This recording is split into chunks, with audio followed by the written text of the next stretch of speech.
quelles seraient les raisons qui pourraient te motiver à passer à une vie en camping-car? Je vais arrêter de dire une vie nomade, parce qu'aujourd'hui, déjà, moi j'ai été très critiqué parce qu'on me dit pas vraiment nomade. Il est vrai qu'aujourd'hui je suis plus vraiment nomade, puisque j'ai ce hangar dans lequel je me stationne. Je vis néanmoins dans un camping-car, donc je vais plutôt te parler de la vie en camping-car. Et je vais t'énoncer les petits indicateurs qui pourraient te décider à passer à cette vie en fait. Alors je vais surtout parler pour les gens qui sont propriétaires d'un bien immobilier surtout, mais pas que, hein. Il y en a qui peuvent se retrouver aussi et qui sont en location. Dans ce qui est annoncé aujourd'hui, et dans ce qu'on essaie de nous... Alors on va dire c'est toujours des rumeurs, ou il y en a qui peuvent dire que c'est du pipeau, ou on peut dire tout un tas de choses. Hein. Mais il faut reconnaître quand même que tout se resserre un petit peu. Ben oui, la vie dans une maison, ça va bientôt, ça commence, c'est en train d'exploser en fait. C'est en train de devenir assez compliqué. Et je dirais presque que c'est même presque un peu tard maintenant d'envisager de changer de vie sans perdre trop de plumes en fait. Hein.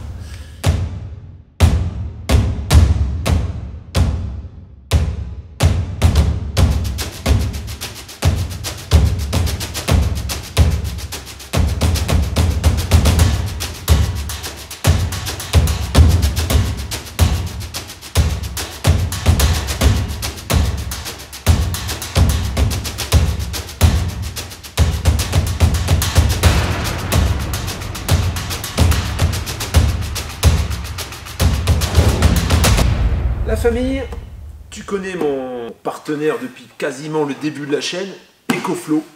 Il y a toujours un code promo qui est actif hein, sur tout le matériel EcoFlow. C'est pas pour ça que je vais parler aujourd'hui, c'est pour une nouveauté qui est plus vraiment nouvelle parce qu'elle a été présentée par pas mal de chaînes. Moi je devais t'en parler, puis finalement j'ai un peu retardé parce que bon, je voulais pas faire voilà, tout le monde en même temps et tout, ça me motive pas trop. Donc je voulais vraiment te présenter ce produit avec un peu de recul par rapport aux autres. Et puis surtout par rapport à l'actualité en fait. Hein. Tu n'es pas sans savoir que là, ce mois-ci, le mois d'août, il y a une augmentation de l'électricité de 10%.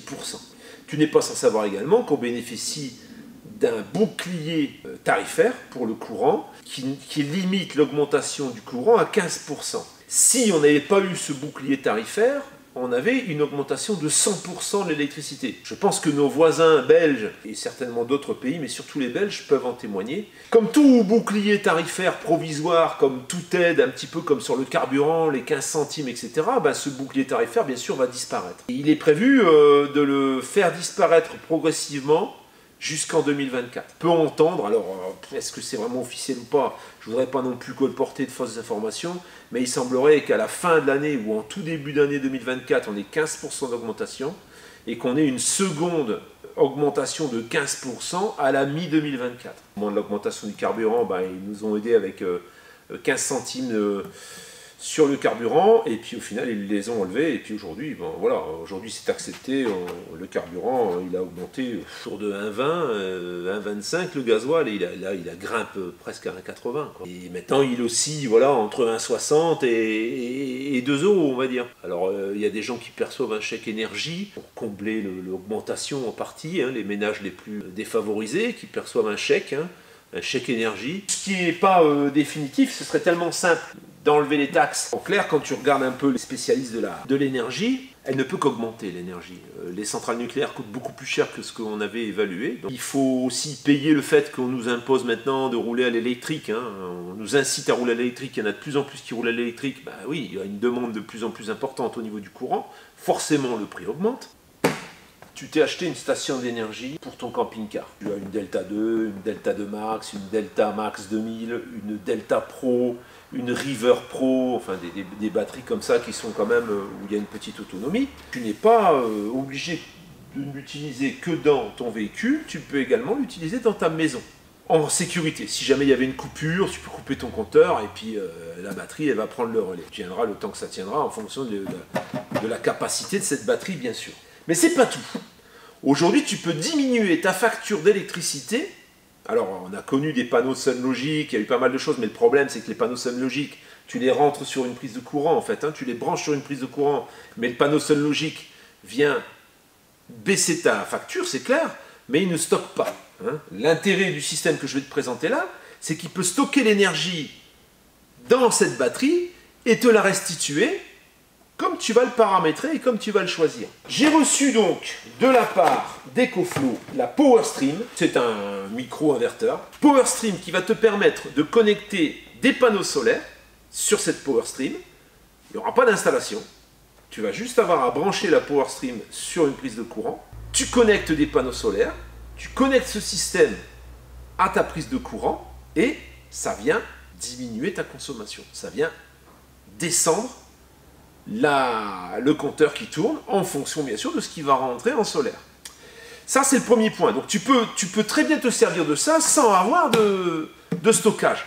Le but quand même, ce qui est sympa quand même, c'est de pouvoir récupérer l'énergie au moment où elle est là et de pouvoir l'utiliser au moment où justement le soleil il n'y est plus. Bon, un système comme ça bien sûr, ça ne va pas pouvoir te faire fonctionner une maison entière que sur le solaire. Parce qu'en fait, ce système, ou alors il faudra en ajouter plusieurs, ce système va pouvoir accueillir, de mémoire, il me semble que c'est 800 watts de panneaux solaires. Les deux panneaux souples EcoFlow, j'ai utilisé plusieurs fois pour recharger mon PowerKit, eh bien, peuvent être branchés là-dessus, rentrer dans ton réseau, mais tu peux également les rentrer dans ta batterie. Tu peux également donner priorité à la recharge de la batterie. Une fois que la batterie est pleine, ça part dans le réseau, par exemple. Il y a tout un tas de paramètres que tu peux gérer. Alors, il y en a qui l'ont très bien fait, hein. Il y a plein de vidéos qui ont été faites là-dessus. Je ne vais pas te sortir voilà, une science technique qui de toute façon, que je n'ai pas de toute façon, hein, faut être honnête. Ce que je peux te dire, c'est que tu n'as pas besoin de forcément tout comprendre pour le faire fonctionner. C'est très simple. On va de toute façon le brancher ensemble. Nous, on compte utiliser ce système dans la maison d'Eva. Hein, parce que moi j'ai déjà un système, hein, je ne sais pas si tu te rappelles, je t'avais présenté un truc qui est beaucoup plus élaboré avec une Delta Pro et sa doublette, hein, et sa jumelle. Donc au moment où par exemple j'ai une coupure de courant, ben, c'est mon système qui se met en route automatiquement et qui vient se recharger au moment où le courant revient, ou sur le secteur, ou éventuellement sur les panneaux solaires. Et là je peux aller jusqu'à 3200 watts. Ici c'est un système plug and play très facile qui va pas t'occasionner de toucher au compteur électrique en fait, parce que là, moi le système que j'ai installé, il faut mettre les mains dans le compteur. Là, tu n'auras pas à mettre les mains dans le compteur. Tu installes ton truc, tu branches avec les câbles qui sont fournis, et terminé. Et ensuite, tu as des petites prises comme ça, tu peux en avoir autant que tu veux. C'est des prises qui sont commandables à distance en fait, c'est des remote control, hein. C'est des prises télécommandées, radiocommandées, tu les commandes avec ton téléphone, et tu vas donc pouvoir choisir les appareils que tu veux voir tourner avec cette machine, ou avec ta batterie plutôt. Tu n'es pas obligé de mettre tout ton réseau là-dessus, hein. Tu ne peux mettre que quelques prises, et tu peux choisir en fonction de l'heure, tu peux paramétrer par le téléphone, tout est gérable par le téléphone, c'est super pratique. Après, tu peux, là par exemple, j'ai deux panneaux comme ça, moi, EcoFlow rigide, parce qu'EcoFlow fait également du panneau rigide, ils font également du panneau souple. Avec ça, tu peux choisir le kit que tu veux, donc tu as un kit balcon, ou un kit jardin. Donc le kit jardin, je l'ai, je ne vais pas le monter aujourd'hui, avec le vent qu'il fait aujourd'hui. Dire que là, il faut vraiment que ce soit lesté ou fixé au sol, parce que le problème, sinon, ça risque de s'envoler ou de basculer.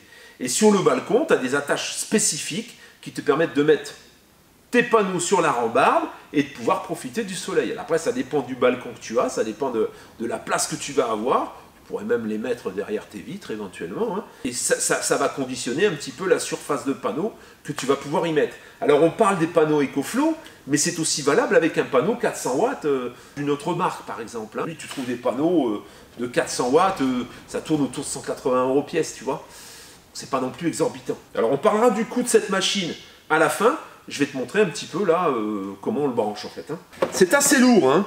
Il y a un petit support, hein. Il y a des petits supports en caoutchouc, donc tu peux le poser sur ta batterie, hein, tout simplement. Alors pour te montrer à quel point c'est facile, je vais même pas regarder la notice en fait. Voilà, donc déjà, avant de brancher ma prise secteur, je vais raccorder le PowerStream à ma batterie. Et là, j'ai des logos. On va enlever ici, et en effet, de toute façon, tu peux pas te tromper, les prises ne s'inversent pas. Donc, on va brancher à l'endroit, s'il vous plaît. Voilà. Ça, donc, ça branche ici à la batterie. Et là, c'est pareil, tu as un sens aussi. Voilà. Et bien sûr, j'ai pas le bon. Voilà. Cette prise qui est là, c'est le secteur, c'est facile. Il y a un petit logo secteur. Mais de toute façon, encore une fois, tu ne peux pas te tromper. Donc je suppose que c'est dans ce sens-là, les logos sur le dessus, tu vois. Voilà. Ça va venir se connecter directement à la prise de courant. La prise de courant que je suis allé chercher, donc que j'ai branché directement sur mon réseau électrique. On va avoir la prise qui te permet de brancher 2 panneaux solaires qui vient ici. Donc on ouvre ici. Là, toujours le logo sur le dessus, c'est facile. Et on branche. Voilà, branchement des panneaux tout simple. On prend donc les prises, on choisit une des deux, hein, voilà, ici. Et alors là, on ne peut pas se tromper non plus. Un mâle dans une femelle et une femelle dans un mâle. Hein, c'est pas comme ce qu'on veut nous mettre aujourd'hui. Ça, c'est la logique. Hein. Voilà. Un mâle dans un mâle, c'est... Normalement, c'est pas ça. Hein, c'est un mâle dans une femelle. Voilà. Et ensuite, ben voilà, là c'est opérationnel. Alors bien sûr, il faut qu'il y ait du soleil hein, pour que ça fonctionne, pour que le soleil donne dedans. Je pense pas qu'à la lumière, on va essayer, mais je pense pas qu'à la lumière ça donne quelque chose. Dans tous les cas, là pour le moment, mon branchement est effectué. Concernant la production solaire, ça ne fonctionne que quand la machine est connectée au réseau.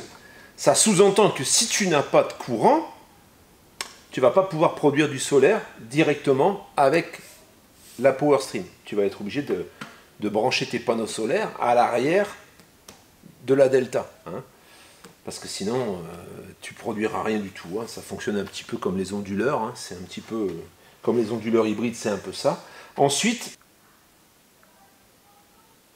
donc, il te propose de l'ajouter. Tu l'ajoutes. Ensuite, tu rentres ton réseau Wi-Fi, le réseau Wi-Fi de ton habitation. Bon, moi, il est déjà enregistré, donc c'est facile. Et là, il va communiquer avec l'appareil. Il envoie un message à l'appareil. Il se connecte au réseau. Il connecte l'appareil au réseau directement. Voilà. Appareil lié au téléphone. L'appareil est lié au téléphone et est lié au réseau. Suivant. Type d'habitation, donc espace habitation, hein, j'ai que ce choix-là de toute façon.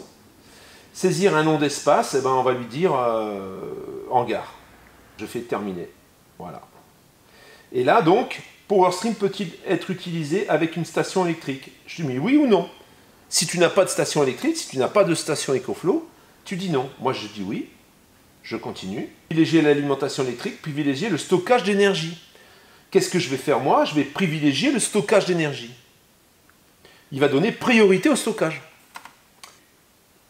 Besoin en énergie de la sortie CA. Qu'est-ce que je veux? Lorsque l'alimentation électrique est privilégiée par rapport au stockage de l'énergie, besoin en énergie de la sortie CA, puissance de charge des smart plugs, besoin en énergie des autres charges de la maison. Tu vas devoir décider de ce que tu veux en quantité d'énergie sur ces prises, par prise. Et il va, en plus de charger la batterie, il va te donner le courant, en fonction bien sûr de la production solaire, il va donner le courant nécessaire à faire fonctionner tes machines avec les smart plugs. Alors les smart plugs, on va les brancher. Au moment où tu le connectes, tu appuies sur ce petit bouton là pour l'appairer avec le système et il est reconnu directement par ton téléphone. Ensuite, tu vois, on peut le voir ici, on clique dessus. On peut allumer directement, voilà, tu vois, là j'allume la prise qui est donc télécommandée, hein, radiocommandée. Et j'ai exactement la consommation instantanée, tu vois, là je consomme par exemple 23 watts. Je peux faire un arrêt différé, je peux allumer et éteindre d'une manière programmée, c'est super pratique. Quand je reviens à mon PowerStream, alors là j'ai la charge et la décharge, bon alors là il y a 1 watt qui rentre hein, par le seul panneau que j'ai mis, qui n'est même pas au soleil. Il me sort 1 watt de temps en temps, parce que il n'est pas connecté. Donc ça, on laissera chez Eva en configuration finale, en fait, au moment où il sera branché. On y branchera la quantité de panneaux maximale que la PowerStream peut avaler, c'est-à-dire, je vais te le confirmer, mais de mémoire, il me semble que c'est 800 watts. Configuré au niveau des économies, tu mets le coût au kilowatt. Alors je crois que le kilowatt c'est 0, et tu as les paramètres et donc tu auras le total des économies à chaque fois que tu vas produire du courant. Ce qui est plutôt sympa. C'est un système qui est sans installation, hein, que tu peux, il suffit d'acheter la machine et comme tu le vois, c'est hyper simple à brancher et tu peux commencer à faire des économies tout de suite. Alors, il y en a qui vont dire, oui d'accord, les économies, mais il faut amortir l'achat en fait. Hein. Ça, si tu l'as déjà pour ton camping-car, il n'y a pas de souci, tu n'as pas de problème. Si par contre tu veux passer à quelque chose, tu peux l'acheter aussi, hein. Mais c'est clair que là l'installation va te coûter un peu plus cher parce qu'il va te falloir la batterie, il va te falloir le power stream, il va te falloir les panneaux solaires. Oui, ça fait une installation qui va quand même coûter un petit peu d'argent, mais tu vas pouvoir commencer à faire des économies, à consommer le courant que tu as produit la journée, la nuit éventuellement. En cas de coupure de courant, ça va prendre le relais par le biais de ça en fait, hein. Ça va gérer les coupures de courant en fait, hein, sans que tu aies besoin de brancher tes prises, de faire de la bidouille en fait. Ça va être quelque chose qui va être clair et légal. Et tu vas pouvoir choisir tes prises. Des petites prises comme ça, tu peux en acheter autant que tu veux. Et elles seront toutes gérées par le système en fait, tu vois. Tu peux allumer, choisir des horaires, mettre des règles d'allumage et d'extinction. Combien coûte le Power Stream? Avec son câble pour le relier au panneau solaire, vaut 369 €. À cela, il va te falloir ajouter le câble qui va relier la batterie au Power Stream, et ça c'est bien sûr que si tu l'utilises avec une EcoFlow, hein, à ce moment-là tu auras ce fameux câble qui vaut 29 €. Si tu veux opter pour deux panneaux, alors dans le moins cher chez EcoFlow, pour avoir le maximum en 800 watts, c'est deux panneaux de 400 watts, et la paire de panneaux de 400 watts va te coûter 599 € au lieu de 799 dans la mesure où tu l'achètes en même temps que le Power Stream. Donc ça te fait grosso modo 300 € par panneau. Alors tu vas me dire, oui, il y a moyen de trouver moins cher. En effet, tu peux trouver moins cher. Moi j'en ai qui sont moins chers également, hein, qui vont coûter environ 180 €. Il faudrait comparer les deux. Pour ce qui concerne les panneaux souples, alors qui sont plus chers que ça par contre, hein, j'ai un rendement qui est spectaculaire. Ça dépasse les 800 watts. C'est 2 fois 400 watts, ça fait 800 watts. Je dépasse les 800 watts en fait. Donc ils ont un super rendement. Voilà. Maintenant tu peux tout prendre ensemble. Si tu les prends chez EcoFlow, ben oui, tu as une remise par le fait que tu as acheté la Power Stream. Hein. Les supports de montage inclinables à 50 degrés valent 99 €. Donc ça te permet de mettre tes panneaux inclinés si tu veux les mettre dans ton jardin. Si c'est sur un balcon, tu as des fixations spécifiques pour le balcon. Par contre, sur un balcon, ça va être compliqué d'aller mettre 2 fois 400 watts en panneau rigide. Hein. Ensuite, tu as le câble qui relie le Power Stream au secteur. C'est en option également. Par contre, tu ne peux pas utiliser ton Power Stream si tu n'as pas ce câble. Donc, c'est comme s'il fallait l'acheter en même temps. Il vaut 29 €. Il fait 3 mètres de long. Hein. Donc après, à toi de disposer ton ensemble pour que ce ne soit pas trop loin d'une prise quand même. Hein. Voilà. Si tu prends l'ensemble de tout ce que je viens de citer, ça coûte 1125 €. Les panneaux, le Power Stream et les câbles. Le Smart Plug, on va chercher, vaut 36 € pièce. Donc tout cela, ça fonctionne avec mon code promo et mon lien qui est ici. Donc tu peux t'es pas obligé de tout acheter d'un coup. Je dirais que de déjà avoir un système, selon la consommation que tu as bien sûr, déjà avoir un système qui te permet d'envoyer de l'énergie dans ton réseau en vue de diminuer ta consommation, c'est déjà pas mal. Maintenant, c'est vrai que si tu peux contrôler des éléments, par exemple, tu veux contrôler que ton frigo, tu achètes une prise et tout ce système va fonctionner pour faire fonctionner ton frigo. Alors, le premier point, c'est les bilans énergétiques qui sont prévus, les bilans, le contrôle technique. Ils sont en train de réfléchir à... Tu sais qu'aujourd'hui, quand tu vends une maison, tu es obligé de faire des tests.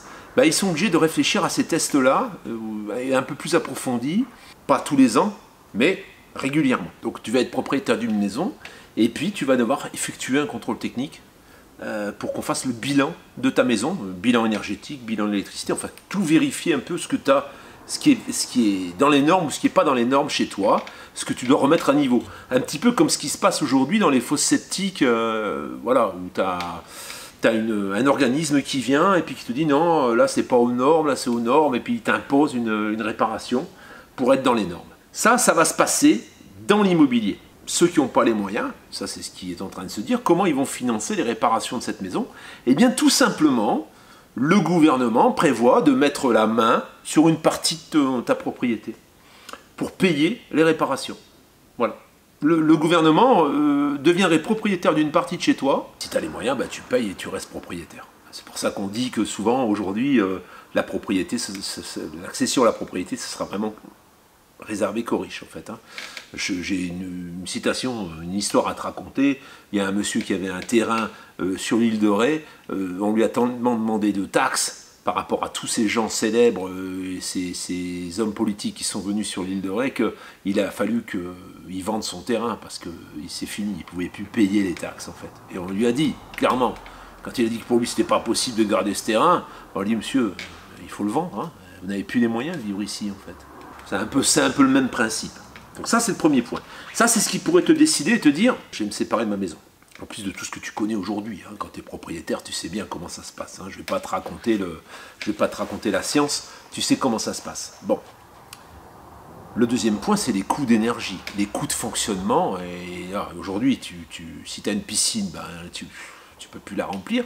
Alors, est-ce que ça va changer avec l'été pourri qu'on a? On ne sait pas. Mais si tu la remplis, c'est un petit peu le cas de quelqu'un que je connais dans le sud, ben, le prix du litre d'eau explose. Hein.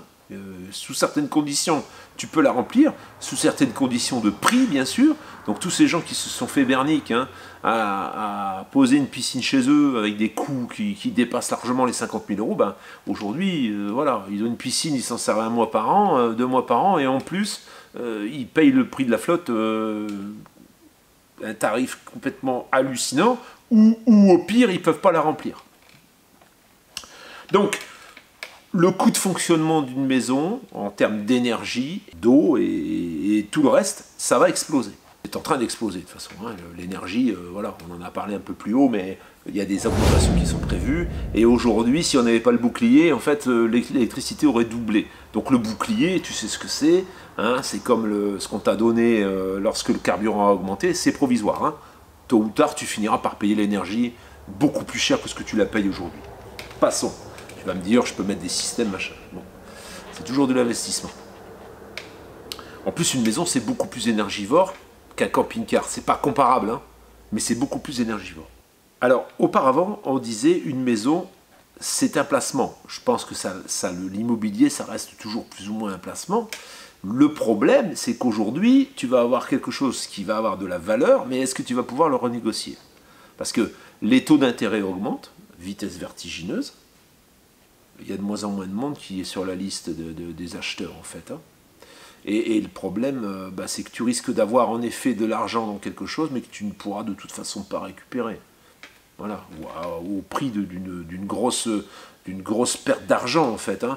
Les gens qui ont vendu la maison à mes parents ont vendu moins cher que ce qu'ils avaient acheté 10 ans plus tôt, par exemple. Tu vois.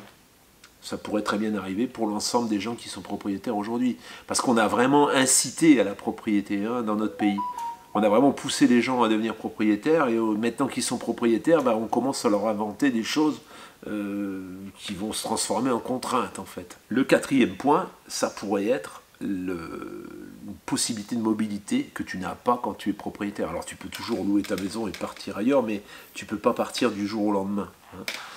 Tu ne peux pas décider de changer d'endroit du jour au lendemain. Quand tu es propriétaire, tu es un petit peu vissé à l'endroit où ta maison se trouve, hein, forcément. On a aujourd'hui un climat, même si on en parle moins dans les médias, ou peut-être que nous, on écoute beaucoup moins, on a quand même un climat assez anxiogène au niveau des possibilités de conflit, en fait. Hein. Il y a de grosses... En fait, on a vraiment l'impression qu'on a des dirigeants qui veulent rentrer dans le conflit. S'il fallait bouger rapidement, c'est vrai qu'avec ta maison, tu peux pas vraiment bouger. Alors, je vais te dire aujourd'hui, oui, c'est facile à dire. C'est vrai que de tout bazarder au cas où il y aurait un conflit, cette seule explication, cette seule raison ne suffit pas à justifier tout ça. Hein. Un changement de vie complet et ensuite partir dans un véhicule qui mobile, on va dire. Hein. Ça, c'est pas suffisant. Je pense que le véhicule de loisir, comme je le disais la dernière fois, est un peu boudé. C'est même pas vraiment boudé. Il y a un recul, à mon avis, des ventes. Il y a beaucoup moins de ventes. D'ailleurs, moi, je le vois quand je mets un véhicule en ligne. C'est pas aussi rapide. Hein, et c'est même, quelquefois, pas rapide du tout. Hein, il n'y a personne, en fait. Hein. Donc, je pense qu'il y a moins de gens sur la liste d'attente pour acheter un véhicule.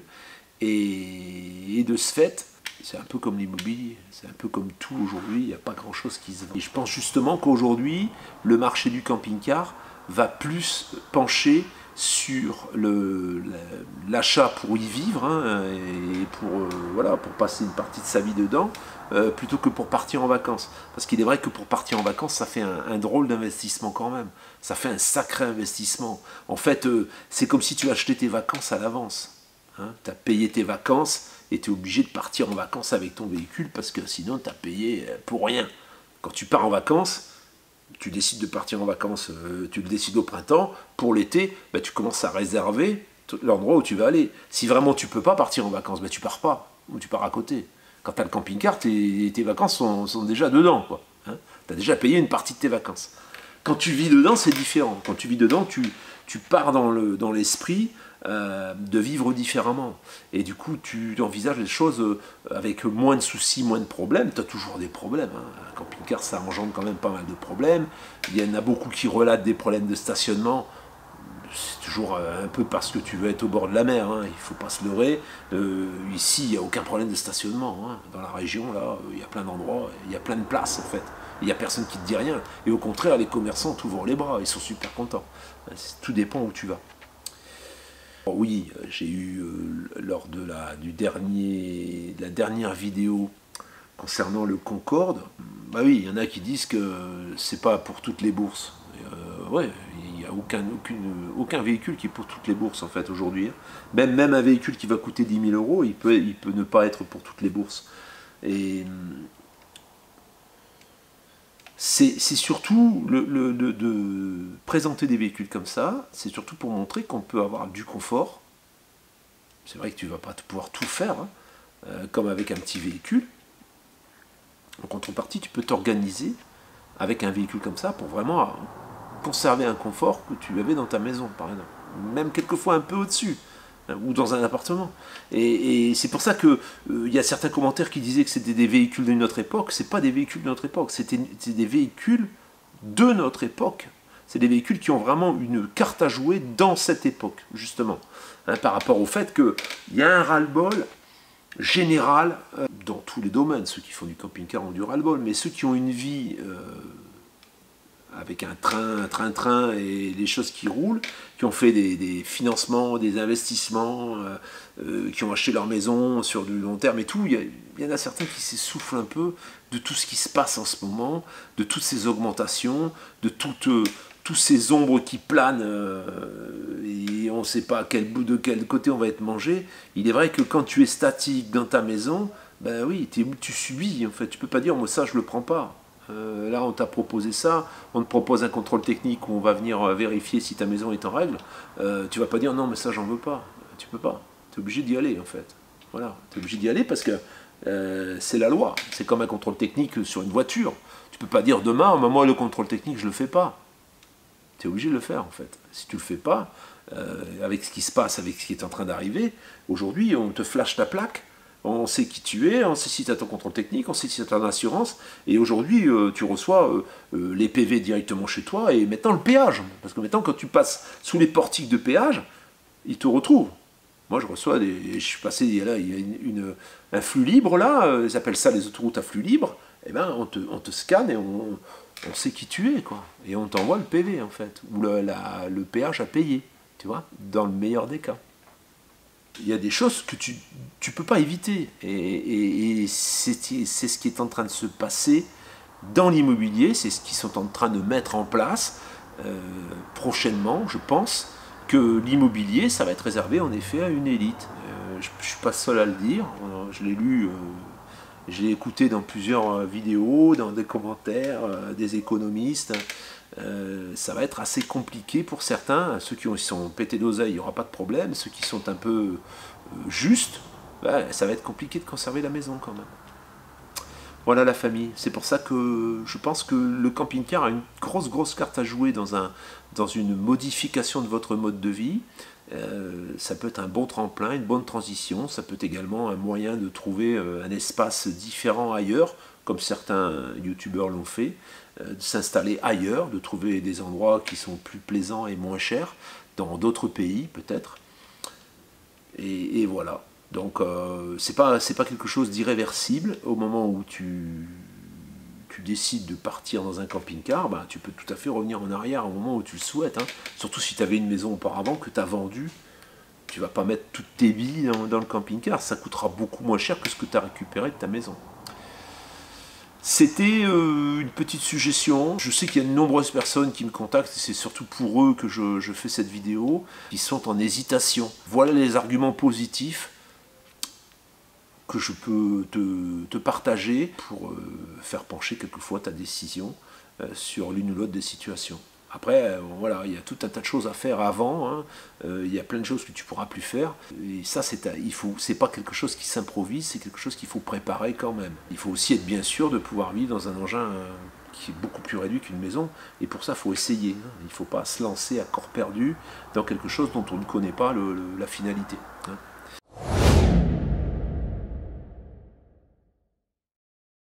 Aujourd'hui, dans Eva Style, on va parler de... Sujet qui fâche, écologie. Le réchauffement climatique. Alors, pourquoi on parle de ça? Parce qu'on a regardé la vidéo de Aldostérone. Et le lien. Il a dit tellement les choses bien, et tellement ce qu'on pense et ce qu'on n'ose pas dire toujours, qu'on se dit, on va le soutenir en parlant également de ce sujet. Je ne sais pas si vraiment il y a besoin de notre soutien, mais je pense que d'élargir un peu le champ des gens qui l'écoutent, vous gagnerez beaucoup à écouter Aldostérone. Parce que franchement, ce type, il a vraiment les épaules sur la tête, la tête sur les épaules. et les idées en place. Et les idées en place, il est vraiment au top. Donc, nous, on l'écoute beaucoup. Eva, elle écoute quasiment... il est vraiment au top, ça dépend pour... Il est vraiment dans le même... il a le même point de vue que nous. Pour nous, il est au top. Voilà, presque sur tous les sujets, on est d'accord avec lui. Alors, le problème d'écologie, bah, c'est vrai ce qu'il dit. On dirait qu'il y a une secte d'écologistes qui s'est créée. Et souvent, c'est des gens qui n'ont aucune idée de quoi ils parlent. Ils veulent se rendre importants, ils veulent se donner un but dans la vie, de dire que voilà, moi, je protège la nature, je protège la planète, mais en fait, ils s'intéressent pas du tout et ils racontent des cracks et ils sèment la propagande qui envenime tout ce qui se passe déjà encore plus. Alors attention, on ne veut pas dire qu'il n'y a pas de réchauffement climatique. On ne dit pas que l'homme ne pollue pas la planète. Mais là, tout ce que actuellement se passe, en fait, c'est des malfrats de cette terre qui utilisent le changement climatique qui existe depuis des milliards d'années, et ils utilisent ça pour nous culpabiliser. Et nous contraindre. Pour nous contraindre et nous restreindre, surtout, et pour profiter de nous. Pour augmenter les prix et pour nous enfermer, comme on a parlé dans une vidéo précédente, dans une cage en or, que soi-disant on est protégé, on est bien, ils sont là pour tout surveiller. Et nous, comme on est des teubés, bah, il faut un fouet et puis il faut nous prendre tout, il faut nous tenir... Là, on est sur l'eau en ce moment. On a eu d'autres, là, la pollution, l'électricité, le carburant, etc. Des ressources qui sont quelquefois naturelles sur notre planète. Et comme dit Aldostérone justement, bientôt c'est l'air qu'on va respirer, qu'on va nous monnayer. C'est parce que leur problème, c'est ce qu'ils ont dit des hommes, de ceux qui ont de pouvoir profond sur cette terre, c'est que on est en trop sur cette terre. Et surtout qui est en trop, c'est pas eux, c'est pas les élites, bien sûr, c'est nous les cafards de cette terre qu'on commence à les gêner de plus en plus. Et du coup, il faut nous resserrer un maximum pour qu'on ne gêne pas et pour qu'on pollue pas. Mais eux, ils ont le droit de polluer. Parce que... voilà, les voitures de luxe, par exemple, aujourd'hui, on dit les voitures à énergie fossile, c'est fini, sauf pour les voitures qui dépassent un certain montant et un certain tirage. Hein. Voilà, il y a des voitures qui sont produites à peu d'exemplaires, et ben ces voitures-là qui coûtent des sommes folles, les gens riches pourront toujours rouler avec. Ouais, les gens riches pourront Et rouler avec. elles seront toujours revendues, Ouais. ces voitures, elles sont toujours vendues en fait. Tous les articles de luxe emballés dans 150 emballages, là on s'attaque pas. Non. Tous les riches qui ont des usines, qui déversent des trucs, bah on fait des trucs. Quand ça sort vraiment à jour, bah là ils font semblant de faire un cinéma. Toutes les vraies raisons qui polluent, les paquebots qui polluent, des tonnes de polluants qui déversent dans la mer. Tous non. ces plastiques qui sont véhiculés dans les fleuves et tout. J'ai vu une vidéo de quelqu'un qui était en Amérique du Sud, je sais plus vraiment où il montrait un barrage en fait où tout le plastique était stocké, était arrêté là, mais ça faisait une mer de plastique. Et malheureusement, ce barrage était cassé. C'était une ONG qui avait fait faire ce barrage et tout se déverse dans la mer. Alors, Rien du tout, ce qu'ils ont fait, ils ont interdit des plastiques dans les magasins, ce qui est infime par rapport à tout ce qu'ils fabriquent. Ce qu'il faudrait, c'est arrêter la fabrication. C'est pareil pour les voitures. Toutes ces aberrations. Il y a trop de voitures. Pourquoi ils stoppent pas la fabrication des voitures? Et recycler les anciennes, en fait. Pourquoi on recycle pas ce qui est déjà fabriqué? C'est un peu comme tout, hein. Non, on crée des nouvelles règles, on continue à fabriquer, on pollue pour fabriquer, parce qu'attention, hein, toutes ces nouvelles matières, etc., faut les extraire. Mais ça choque personne. Tout le monde trouve ça normal, en fait. Tout cet argent qu'ils dépensent pour se déplacer en jet privé, la pollution, tout, bah oui. Le Prince Harry, un bon exemple, hein, que j'ai lu il y a peu de temps. En fait, il est invité pour parler de l'écologie dans des pays, hein, pour faire des conférences, et c'est les Émirats ou d'autres pays, hein, des grands dirigeants, des chefs d'entreprise, qui lui envoient des jets privés pour qu'ils puissent venir à ces conférences en jet privé. Il en fait au minimum 4 par mois, en fait, des trajets. Je sais même pas si c'est 4 par semaine. Voilà. Là, le problème de l'eau, bah, il y a le bruit qui court de plus en plus fort. Il y a des sources qui sont de plus en plus appuyées. Les gens qui ont assez d'autorité qui commencent à en parler, que l'eau, ils vont nous prendre pour donner aux Émirats, aux Arabies Saoudites ou je sais pas où, pour qu'ils nous donnent de l'essence, carburant en échange. Vous imaginez? Et ils nous font tout un speech, tout un cirque qui manque d'eau.